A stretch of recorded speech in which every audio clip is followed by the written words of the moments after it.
Shabbat Shalom Mishpacha. Let us begin with the petition before Adonai Hashem. We'll begin with Psalm 12.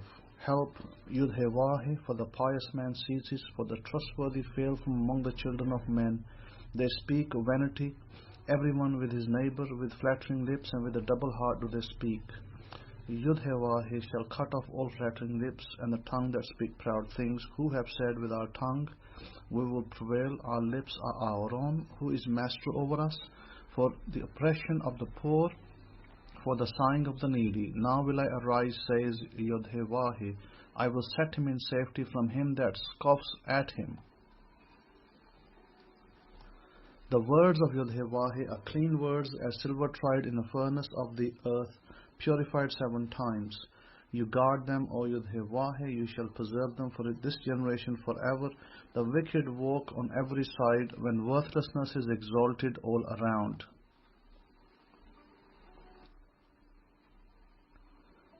We will now go to the next Psalm, Psalm 18. I will love you, O Yud Hevahe, my strength. Yud Hevahe is my rock and my fortress and my rescuer. My El is my rock, in whom I will trust, my protector, and with the power to rescue, and with high tower. I will call upon Yud Hevahe, who is worthy to be praised. So shall I be rescued from my enemies. The sorrows of death surrounded me, and the floods of wicked men made me afraid. The sorrows of Sheol surrounded me about. The snares of death were all around me. In my distress I called upon Yud Hevahe and cried to my power. He heard my voice out of his temple, and my cry came before him even into his ears. Then the earth shook and trembled. The foundations also of the hills moved and were shaken, because he was angry. There went up a smoke out of his nostrils, and fire out of his mouth devoured. Coals were kindled by it. He bowed the Shamayim also, and came down, and darkness was under his feet. And he rode upon a cherub, and did fly, yes, he did glide upon the wings of the wind. He made darkness his secret place. His pavilions round about him were dark waters and thick clouds of the skies. At the brightness that was before, his thick clouds passed, hailstones and coals of fire. Yud Hevahe also thundered in the Shemaims, and the highest gave his voice, hailstones and coals of fire. Yes, he sent out his arrows and scattered them, and he shot out lightning bolts and routed them. Then the channels of waters were seen, and the foundations of the world were discovered at your rebuke. O Yud Hevahe, at the blast of the breath of your nostrils, he sent from above. He took me, he drew me out of many waters. He rescued me from my strong enemy, and from them which hated me. For they were too strong for me. They prevented me in the day of my calamity. But Yud Hevahe was my stay. He brought me forth also into a large place. He rescued me because he delighted in me. Yud He rewarded me according to my righteousness, because my hands are pure. So he repays me. For I have kept the ways of Yud Hevahe, and have not wickedly departed from my power. For all his judgments were before me, and I did not put away his statutes from me. I was also upright before him, and I kept myself from my iniquity. Therefore has Yud Hevahe recompensed me according to my righteousness, according to the cleanness of my hands in his eyesight. With the merciful you will show yourself merciful. With an upright man you will show upright yourself. With the pure you will show yourself pure, and with the crooked you will show yourself twisted. For you will rescue the afflicted people, but will bring down proud looks. For you will light my candle, Yud Hevahe, my power will enlighten my darkness. For by you I have charged through an army, and by my power I have leaped over a wall. The El, his way is complete. The word of Yud Hevahe is tried. He is a protector to all those that trust in him. For who is Elohim except Yud Hevahe, or who is a rock, rescue, our power? It is El that girds me with strength and makes my way complete. He makes my feet like deer's feet, and sets me upon my high places. He teaches my hands to war, so that a bow of steel is broken by my arms. You have also given me the shield of your rescue, and your right hand has held me up, and your gentleness has made me great. You have enlarged my steps under me, that my feet did not slip. I have pursued my enemies and overtaken them, neither did I turn again till they were consumed.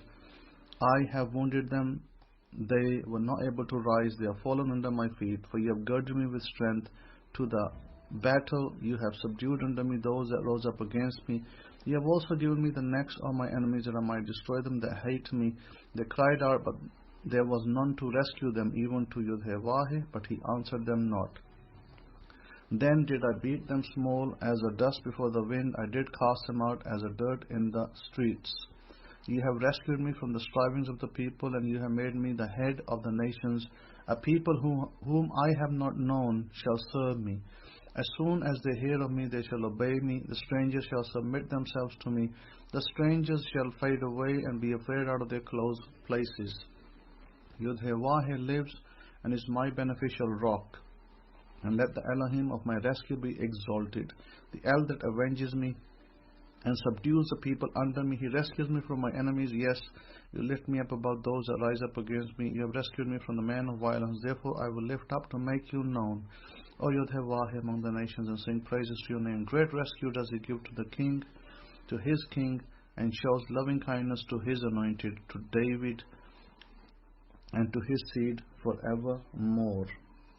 Father, we come before you. We thank you, Father, for this week. We thank you for the blessings that you bestowed upon us. We thank you for the shelter, for the food, and for the transportation vehicles that you have provided for us to travel, and for the safety and safeguarding us. We thank you, Abba. And Father, we petition to you. Father, I petition to you for the family that I visited earlier this week, that the man is ill, that you may bring him complete healing and body strength. As you requested, Abba, that he may be healed, prayer goes forth to heal him completely and to bless his family. And Father, I pray for the woman in the north who is sick at this time, who has an ailment. I pray for her that her pain, her body be straightened up, her pains be removed, and she may be complete and whole and able to walk again. I thank you, Father. Father, I petition for all my students worldwide that you bless them tremendously, that you will keep them safe, that you safeguard them. And Father, for those that are seeking, they will double their salaries and then they will double again. I thank you, Father. And for those that are seeking bigger amounts of finance to start up businesses, to make this a better world, that it shall be given to them, and that you will provide them the finances that they need, the resources, the right people, the right doors will open for them, that they may do all the good that they can for the highest good for themselves and for the world. Thank you, thank you, thank you, Toda Rabba. Thank you, Amen, Amen. So this week, Parsha, if we go to it, it will be Parshas 22, and that is Vayakhel in the book of Exodus, chapters 35, verse 1. Now, before I begin the Parsha, just a note: the new Hanuk calendar, the Enoch calendar, has been published on the website. So if you go to, I believe it's on Abrahamic-faith.info, you should be able to find the calendar there on the main page or under Ask the Rabbi, and download it. And if you want it, if some of you want it from me, then please write to me to my email address, shimoun63@yahoo.com, and I will be able to post that to you. I mean, I can just email it to you and you can have it. Then you know what dates and what not you need to be concerned about in the coming year. Now we are, by the way, we are not far from the last day of the year. Our new year begins March 21 this year. Well, it's the same every year, March 21. So we're only about, on the Shabbat, we're about 2 days away to the new year. So that's on that front. Now let's look at the Parsha from a spiritual aspect and from a physical aspect. Then Moshe. Musa gathered all the congregation of the children of Israel together and said to them, These are the words which Yahoshua has commanded you to do. Work shall be done for 6 days, but the 7th day shall be holy day for you, a Sabbath of rest to Yahoshua. Whoever does any work on it shall be put to death. You shall kindle no fire throughout your dwellings on the Sabbath day. And Moses, Musa, spoke to all the congregation of the children of Israel, saying, This is the thing which Yahoshua commanded, saying, Take from among you an offering to Yahoshua. Whoever is of a willing heart, let him bring it as an offering to Yahoshua, gold, silver, and bronze, blue, purple, and scarlet thread, fine linen, goat's hair, ram skins, dried red, blue skins, and acacia wood, oil for the light, and spices for the anointing, oil for the sweet incense, onyx stones, and stones to be set in the ephod and in the breastplate. And all who are gifted artisans among you shall come and make all that Yahoshua has commanded. Okay, so this parasha goes into detail, first of all, regarding the Sabbath. Sabbath is commanded to the house of Israel here, that they are to refrain. Now, I know over the years, the Sabbath has gone through many motions. Today, in America alone, I know that there are several groups. Some of these groups, they either keep the standard Saturday Sabbath, or some of them do the lunar Sabbath, which is, I think it's 8, 15, 21, etc. Like that. It can, they kind of do it on odd days. And then the Sabbath can fall on any day. There is the Enoch calendar Sabbath. I do not recommend people to do the Enoch Sabbath, because this year at least it's actually falling on a Sunday, okay, the coming year. So it can be kept quite easily. For those of you living in the Western world, Sunday is a day off. It's very easy to keep Sabbath on the Sunday, but the Enoch Sabbath switches every year one day forward. In other words, if last year it was Saturday, this year is coming year is Sunday, then the following year it will be Monday. Now, when it's Monday, it's very difficult to keep a Monday Sabbath, especially if you're working. So therefore, I recommend to people that when the Enoch Sabbath falls on the day which is off, do keep it, because it's a priestly Sabbath. But when it doesn't, I would remind you to just switch to the Saturday Sabbath. Switch to the Saturday Sabbath, unless, like this year is on Sunday, great, do it on the Sunday. But if it happened to be on a Monday, of course, I'm not going to ask you to take a day off on Monday, and God knows also that it is not possible living in the world today, unless you were home in Israel and there was a third temple standing, then of course things will be according to Torah. If there were any mistakes, God will rectify those mistakes through the priesthood, and the king would be there operating under Torah, and things would be very different. So since we are not there, since we are still scattered, this is the recommendation, that you do the Sabbath, generally speaking, on a Saturday. Generally speaking, I know that majority of the Jewish world today, they observe a sunset day, starting on sunset and finishing on sunset, which is a lunar day. And if you wish to do that, there is no sin upon you. I'm not saying that you're going to be sinners and you're going to go to hell and burn forever. All of that is just religion. So I'm not saying that, but I am saying that if you find it that it is more convenient for you to do a sunset model because it's convenient for you job-wise, life-wise, etc., then fine. But if it is better for you, then I would recommend the sunrise day. I myself stick to the sunrise day, being from the priesthood. The priesthood never switched to the sunset day, by the way. This is written in history. You can go and read our books. You can read the Jewish books about the temple. You will not find a day starting on sunset, not in our temple and tabernacle life. However, we are aware that the day was switched over. Calendars were switched in the 3rd, 4th century.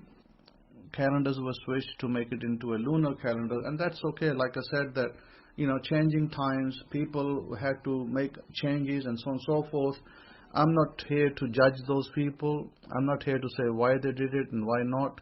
I'm simply saying that I myself I will stick to the solar day, because that is the day that God said day begins at sunrise, not at sunset. On the other hand, if, like I said, if it's convenient for you to do the Sabbath on Saturday, there is no problem, you can do that. And if those of you who are free, maybe who are retired, and who find it easier to stick with the solar calendar Sabbath, then sure, if that's easier for you, then by all means. And myself, I do not follow the lunar festivals, by the way. I do not follow them. I do follow the solar festivals, because one thing I like about the solar festivals, the dates never change. I know that April 3 every year will be Passover. There's no guessing. There's no looking at the moon, and there's no guessing.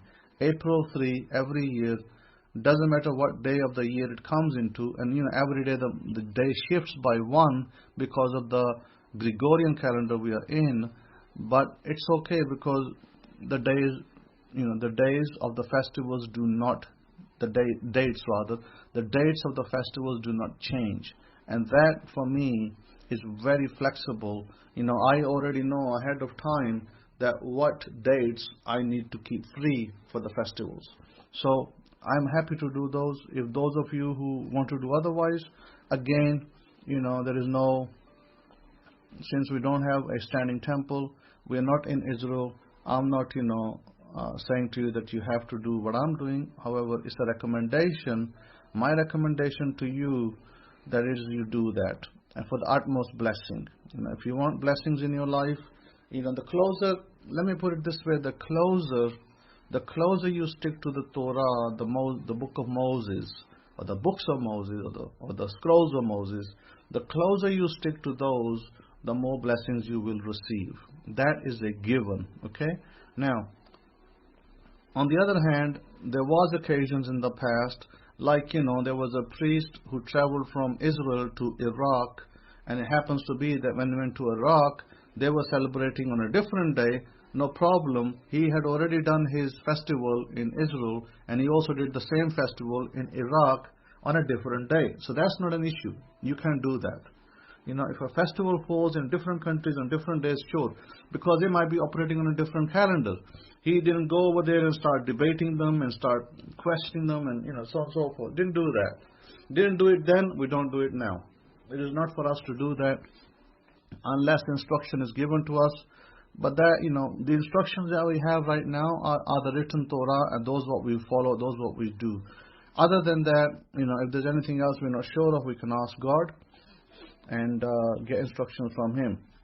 So it's very important to understand that the purpose of the Sabbath, and these readings about not lighting the fire and so on and so forth. Remember, there was a time in an era where you got to understand that God was there present in the cloud as a light. The whole camp of 2 million Israelites was lit up like daylight. It's like living in Alaska, where there's very little darkness. I think I once went to Sweden, and it was a while ago. I went to Sweden, and Sweden, I think it was like 12 o'clock at night, midnight, and it was still daylight, and I was like, wow, there's still no darkness here. I don't know what time it darkened over there, but it darkened pretty late, like maybe 2 o'clock in the morning is when the sun disappeared. So my point is this, that, just to give you an example, Alaska, how are you going to work out your sunset? Exactly. Think about that for a minute. Where there's always light. So this is why the solar day is actually easier and clearer. However, if you wish to do the lunar, it's fine. If you do the lunar calendar, you do the Shabbat Saturday, it's perfectly okay. Until the fact that we go back to our temple model, and that's fine as well. So here God gave Moses the Sabbath, and He gave instructions not to light the fire. Now remember, as I said, that was at a time when God was present. His glory was present. Now, what's the purpose of lighting a fire? Now, of course, God was giving them manna. Remember, He was giving them manna, a type of food like coriander seed or like cornflakes type food, and they were eating that, and they were satisfied with that mostly. except sometimes they miss their meat and their carrots and their cabbage and onions and whatnot. So the point is this, that was then, okay, and now we got to understand today. Now, what about lighting a fire today? Today, the rules that are set in the rabbinic world is that you can have a hot plate and you can warm your meal on a hot plate on the Sabbath, and that's good enough. But I tell you this, let me tell you this, that you are actually allowed to light a fire. Okay, you're allowed to light a fire to cook your meal on the Sabbath, by the way, because that is what the book of Exodus tells you. The book of Exodus does not tell you not to light a fire for the Sabbath. It's actually, the problem is this. The problem is this. And if you are not sure, pray about it, seek counsel from God, and you will get the understanding. Because what Moses instructed Israel was prepare everything on Friday night. But prepare doesn't mean cook. They didn't cook everything. Remember, there was no fridge freezers.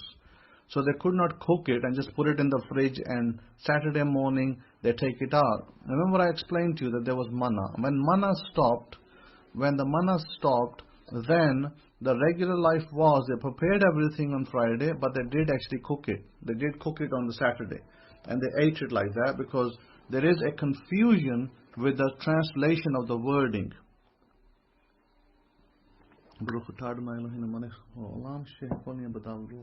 So there is a confusion with the wording of what to do, and that confusion, what I call not misrepresentation, but an error in translation and understanding has caused world over the ancient Jewish world, like 2,000 years ago or 1,000 years ago world, to go into this darkness mode. Oh, well, we're not going to light up. That's nonsense. That's total rubbish. I don't agree with it. I don't follow it. I don't do it. And I don't instruct you to do it either. You are perfectly allowed in your house to light up your home. Means that you can switch your lights on off. The radical right, they go as far as saying you can't switch your light on. What kind of nonsense is that? Think about that. That's total nonsense. So don't follow nonsense. Don't be institutionalized in a stupid, nonsensical way where you can have no semblance of life. God did not set you about in a jail and said, okay, this is your jail, and now, you're not allowed to go out of this jail. You're not allowed to switch your light on. You're not allowed to pour water from your tap, blah, blah, blah. No, God's not like that. That is total nonsense. God did not do that. God did not permit that. We, the priesthood, we lighted the menorah on the Sabbath. Take your standard from us. If I was allowed to light a menorah with a matchstick or with some kind of a cloth, because it's a big, lampstand. It wasn't a small one. It wasn't like a little cooker or a stove. It was a big, massive. Somebody like me would have to climb up on a ladder to light that up. So would have to be holding a fire lantern of some kind, right? So if I was supposed to light that up and lit it on a Saturday, on a Shabbat, let's consider that for the moment. Are you serious? Are you nuts that I'm not allowed to light up on the Sabbath? Of course I'm allowed to light up, and you are allowed to light up as well. So my recommendation to you, forget about what people do and what people don't do. We don't follow the crowd. We do what we know to be right. So what you do is on the Sabbath, and I recommend this every day, not just the Sabbath. I recommend that if you have a menorah, if you have one, usually you can buy the ones which you can pour oil in. They're like made of copper. And in UK, I remember I picked up a couple of menorahs that were really sturdy menorahs of copper, and at the time I only paid about £5 for them. But they're hard to get, and you can even have them made. You can have them made by a metalsmith, and you can have them ready-made as well. So my suggestion is this. Here is my suggestion for your highest good. Is if you do not have a menorah, it's okay. It's not a problem. You don't need to have a menorah to do this. Just get yourself, these days You can go to eBay, you can go to Amazon, and you can buy a little lamp, oil lamp, for about, $5-6. You can get an oil lamp. And get yourself an oil lamp and light up the oil lamp. You can put some olive oil in it. Get some olive oil, put some olive oil in it, and then put your little, cotton, lint in there to light up and light it up. I recommend you that you do that daily. Okay? Daily light it up and do your morning prayer with your light up. And then after you've done your morning prayer, then you can close the light. Then you can switch, you can shut it down. Now, it may be that some of you find it difficult, that you're not internet savvy, you're not computer savvy, and you're not sure, how to go about buy it online. So that's okay. Just go to your local Walmart or Target or some other store that you normally go to and get yourself a candle. Okay, one of those thick candles. Get yourself a thick candle. You can simply light up your thick candle. You can do your prayers. Prayers don't take long. Maybe they take you 5 minutes, 6 minutes. You do some reading of Psalms. You pray to God. You give Him thanks. Just, gratitude prayers even just simply gratitude prayers. When you do it every day in the morning, when you get up and you light your candle and whatnot, whether it's a candle, whether it's a menorah, whether it's a lamp, whatever is available to you. You do that, you give thanks, and then you close the light. Now try not to close the light with your breath. In other words, don't blow on it if you can. A lot of people do that. I used to do that. It's not a good way to blow the light, because the light, the idea of the light is that it brings abundance into your life. Okay? If you blow the abundance away, it's not a good idea. So what you use, there's a number of ways to do it. You can wet your fingers and just close the little light with your fingers. And if you don't want to do it that way, there is a candle. There's a candle thing. It's like a little bell shape, and you just put it on top of the candle. It's metal. You just put it on top of the candle, and it's a candle blower. And what it does, when you put it on top of the candle, it blows. It stops the oxygen, and the light goes off. And maybe there's another way you can do it, but try not to blow it. Okay? By blowing it away, if you do that, you're actually sending abundance away. Remember, I told you this. Don't do that. You're sending abundance away. You want abundance to come. So you want to stop the abundance and trap it and keep it. Okay? Keep it within your home. So lighting up is actually a big secret behind it. What I just told you just now. The big secret is this, that it will bring abundance to your house. Okay? That is the point of lighting up. And that is the biggest secret. And why did we light the menorah? Because it brought in the wealth of the world. The wealth of the world was in the temple. It was available in the temple. The temple itself was made of gold. So you think about the amount of wealth that came in, the amount of food that was made, the amount of lambs, bulls, calves, sheep, goats, bread. Imagine the amount of that came in daily. And it was tremendous. It was just unthinkable by today's standard. We just had to generally slaughter 2 lambs every day. Think about it, 2 lambs every day, generally. But then, Joe down the road might bring his bull. Then somebody else, Jack on the corner might say, I've got 3 bulls to sacrifice today. Somebody else might say, I've got 4 goats to give to God. And somebody else might come and say, I've got 10 goats that I want to dedicate to God. And so on and so forth. There was so much. And then somebody might come and say, I've got 3 tons of wheat that I want to dedicate to God. People were dedicating food, wealth like that in terms of food. Because remember, wealth in those days was in food. Like, they could either, and they did, some of them sold their animals and gave the money and put the money in the temple. Some of them gave the animals. So it was done both ways. So a lot of that was done. There was a lot of money circulating. And now, so I'm giving you a little hint to secret that the big menorah over there, big light, it was always lit up. And when it went out, it was re-lit. And it was lit up every day. It was kept lit up. If it went out by any chance, they relighted it.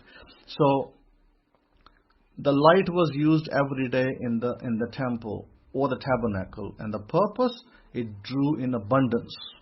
Okay, so this is why you do what I told you. Ignore what the neighbors tell you or what your family thinks about you, or they think you're nuts. Forget about them. You do what I just told you. You do that, and you will do well for yourself. Okay, Baruch Hashem. So we see also that within this parsha, like I told you, that you're allowed to cook, you're allowed to prepare, and you're allowed to cook. Yes, you put it on me. The Kohen told you that. Okay, I am okay with that. So I'm not gonna, I'm not gonna tell you one thing and do another. Okay, I'm telling you that you're allowed to do that, and I'm not gonna spend 3 hours explaining to you what verse and how it should be translated. It's already done. I've already done the translation. It's in the hidden Truths Hebraic Scrolls. It is there. It is for you to read, and it is for you to grasp and understand. Okay, so. Now, and it says that Moses assembled the entire congregation of children of Israel, and he told them about the Sabbath, and then he told them to, give offerings, which was in the form of gold, silver, copper, and of course fine clothes, because they were going to use those things in the making of the Mishkan. So that was that. Now, so what about the work? Yes, work was forbidden. Yes, that is true. Sabbath day, work was definitely forbidden. I'm not going to turn it around and say it wasn't. Yes, it was. Okay, work was forbidden, but you are not in Israel today. There are many people today who unfortunately have to go to work on a Saturday. Why? Because their companies require them to. Maybe they are staff in a hospital. Maybe they work for the police station. Maybe they work for military. So they have to go to work. So, and that's okay. If they have to go to work, they have to go to work. We are living in a Gentile world. We are not home in Israel. And so if you have to go to work, you have to go to work. What happens when you go to work on the Sabbath? That money belongs to God. You should give that money back to the Kohen, to the priest in the gate. That's who that money belongs to, only for that day. After taxes and everything, you take the money out and you send it to the Kohen, because it belongs to God. The money belongs to God, not to you. And if you take it, if you use it, sure, many people do ignorantly, they do that, it will go out of you one way or another. God will take it from you one way or another, whether it's your car break down, whether it's your roof, fallen down or something, or your tire bust. He will take the money from you, rest assured. But it's better to be honorable, better to be righteous than to be mischievous. So, better to work with God than to work against God. So, that is all I can say about that. Other than that, one may ask, why was gold, silver, and copper given? And the Midrash comments on that. And the rabbis, they say that the gold represents the purity and perfection of the righteous person, the Sadiq, and silver represents the great yearning of the Baal Teshuvah and the closeness to God, a yearning many times more powerful than that of the Sadiq, because it's a yearning from afar. Kesef, the Hebrew word for silver, also means yearning. Copper, the lowliest of metals, represents the good deeds of the sinner. God's home on earth is complete only which it includes all three. By the way, Kesef not just means silver, Kesef also means money. Okay, so Kesef was the ancient money, and you can also apply it to money. And it says here, and they came, everyone whose heart stirred them brought the offering to God, in Exodus 35:21. And it says that which emerges from your lips you shall observe and do. So, it says, from this we know only if he uttered it with his lips, if he decided in his mind, and do we know that he must keep his promise, because it says everyone whose heart stirred them brought the offering to God, according to the Midrash.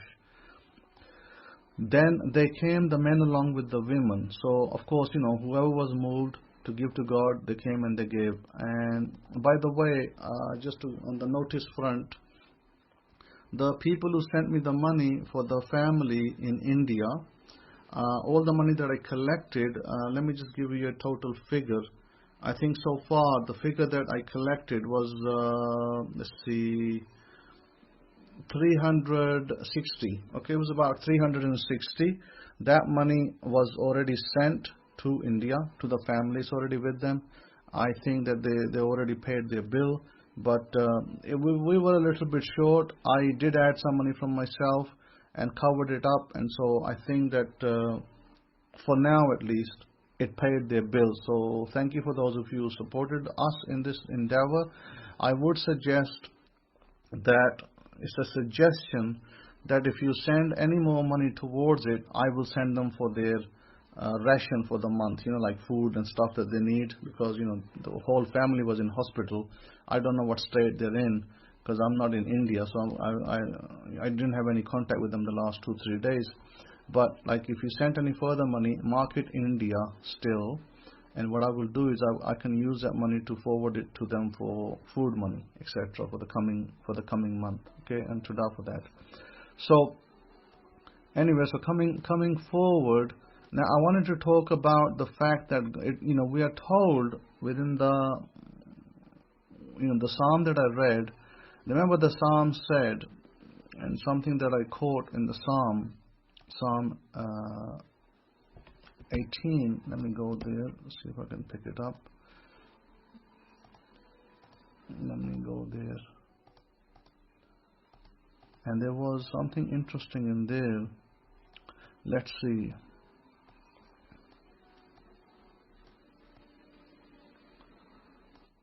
He made darkness his secret place. His pavilion round about him were dark waters and thick clouds of the skies. Okay, I wanted to just look at that a little bit. In Psalm 18 verse 11, he made darkness his secret place. His pavilions round about him were dark waters and thick clouds of the skies. Okay, I want you to imagine, and I want you to think that our connection to God, and where does our soul live? Number one. First, think about that. Our soul lives in our head. Okay, it's in our brain. That's where our soul lives. So, where is the connection to God? The connection to God is in this secret place. Where is the secret place? In the darkness. Where is this darkness? In our head, where our brain is. So, our subconscious, our whole brain is in water. Remember, we are in water in the head. Our body is composed of maybe 82%, or maybe more even, 88% of our body is water. If you burned a dead human and left that dead human's ash and weighed up his ash, it is believed that his ash is only about 12%. The rest is all water, and it goes up. So the brain is in water. So it's in a dark place. So therefore, the subconscious is what makes the connection to God. So remember that there's a hint. Already the psalm is giving you the hint. It says, he made darkness his secret place. His pavilions round about him were dark waters and thick clouds of the skies. So when you look at the brain, it looks like clouds, and you look at the brain from picture angle. But the brain itself is in water, and it's on a certain pressure, and it is with the brain that you make connection to God. Okay, so our brain is extremely powerful. We do not use even 10% of our brain. It's so powerful that most people in the world, they only use their brain about 2 to 3%. That's as much as they use it. Even the cleverest people, they only use about 3 to 4% of their brain. But if you use the brain to capacity, it's very, very powerful. So my point is this, that if you were to do meditation, let's say for 5-minute session, you did meditation, you would derive much benefit from that, simply because you would allow all the extraneous thoughts to calm down. You would be able to connect to God, and you'll be able to after that connection to God, whatever you're asking to God, you'll be able to communicate clearly and freely to God. And even if you didn't do nothing, like if you didn't ask for nothing, you just made gratitude. If you just made gratitude to God, and then you did your 5 minutes of meditation, gratitude, you're happy, you stopped, and then you go about your day, even that itself has tremendous benefit to your life. Tremendous. So I recommend that at least in the week, if you can't do it every day, I look at it like this. This is the way I look at it. I mean, you may look at it differently. If I can eat breakfast every day, if I must have breakfast every day, then I must have my meditation every day as well. Just like breakfast. To me, it's no different to breakfast. Well, if I skip breakfast, then I can skip meditation. If I don't skip breakfast, then I will do my meditation. So 5 minutes a day is really, really good for you. All the rich people of the world, they don't tell you this. You won't find this in media, by the way. But the richest people in the world, billionaires, they all do meditation. Remember that. And meditation is, there's no particular form. If all you do is you close your eyes and you breathe deeply and you count to 100, and that's meditation as well. So I encourage you. In the past have given you many meditations, and I encourage you to do the meditation, and that will help you, because it usually helps in many areas of your life, illnesses and other places where it will definitely help you. So highly recommend it. So let's see what else can we look at. The copper that was given by the Israelites, and verse 8 of the book of Exodus 38. What is the purpose of the copper? And we were told in the Midrash that the daughters of Israel had mirrors in which they looked to adorn themselves. These too they did refrain from donating to the making of the Mishkan. Moses disdained these mirrors, since their purpose is to awaken lust. Said God to him, accept them, for these are more beloved to me than everything else. Through these the women begot hosts of children in Egypt. When their men were exhausted by hard labor, they would go and bring them food and drink and feed them. They would take along the mirrors, and each would look at herself in the mirror together with her husband and tease him, saying, look, I'm more beautiful than you, thus awakening desire in her husband and cohabiting with him and conceiving, giving birth there, as it is written, Song of Songs 8:5, under the apple tree I roused you. Okay, that's according to the Midrash. So, by the way, even though people may think otherwise, women doing makeup and adorning themselves, nothing wrong with it. It is perfectly fine. We're not Pentecostal group, and we're not into don't wear makeup, don't wear jewelry, don't do this, don't do that. We don't do any of that. Torah does not prohibit you as a woman, as a married woman, or as a single woman, as you wish.